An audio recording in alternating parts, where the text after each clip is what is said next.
NASDAQ sliding today after a weakness from Alphabet, but Meta is in the green, up about 3% in overtime. Now investors have to look ahead to Amazon, which is reporting right here on Overtime tomorrow. Joining us now, Needham senior analyst Laura Martin. Laura, Amazon just got slammed today, down 5.5%. So what matters more tomorrow, AWS performance versus Microsoft or guidance for the holiday quarter? I think it's actually the cloud business. As we saw, Google down 9% on weak cloud numbers, Microsoft up 3% on strong cloud numbers. I think the market is saying that the future of generative AI and these cloud businesses is what's going to drive the stock values long term. Recall that there is a big dispute about margins coming out of the e-commerce business, which is technically Amazon's core business, but frankly, it's less than 50% of their revenue now and way less than 50% of their operating income. So I think slowly the market is viewing Amazon as less of an e-commerce company and more of a cloud and generative AI company. So in terms of the generative AI piece of this, I mean, Amazon doesn't get talked about to the same extent Microsoft or Alphabet are. Is it the dark horse in this so-called race?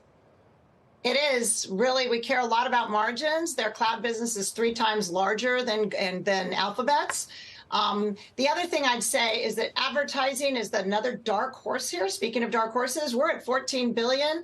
The numbers coming out of Meta and Google, very strong on the ad side. And remember, that has 80% margins.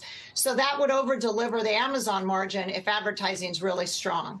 It's like Black Stallion around here with all these dark horses. It reminds me of Meta a couple years ago. People were counting them out and their model out. They seem to, well, I guess you do have a sell on them, so maybe we'll talk about that. But might there be the risk of the same with Amazon, that people are assuming that because Microsoft came out first talking about AI, because Google is Google, that Amazon isn't on top of it? Maybe. I mean, I think that's possible. But remember, the big thing that data is the big asset in generative AI, because you need data refreshes every week, every month, every 2 months, because data basically becomes stale over 3 months. The 2 biggest data input or fire hoses are Google, which controls 1 out of every $3 of digital advertising globally, and Amazon, which has all your e-commerce purchases, which is bottom of funnel.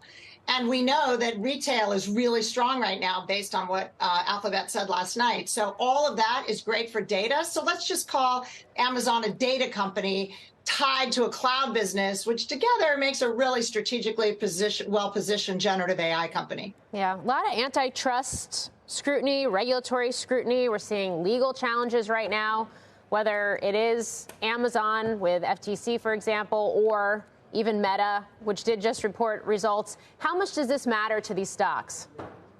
I do think it matters the most for Meta because it's basically they're on a device called an iOS device, and Apple, which doesn't have advertising, is really locking down privacy on basically 50% of revenue from Meta, and there's nothing Meta can do about that. In the case of Google, search and YouTube both grew advertising 12%, and it's permissioned data. You give them permission to track you while you're on YouTube or search. So really, regulators aren't going off after that kind of data because the consumer gave Alphabet permission. Similar with Amazon, you give permission to them because you have to buy stuff. They know where you shipped it. They know what you paid. All of that is permissioned first-party data.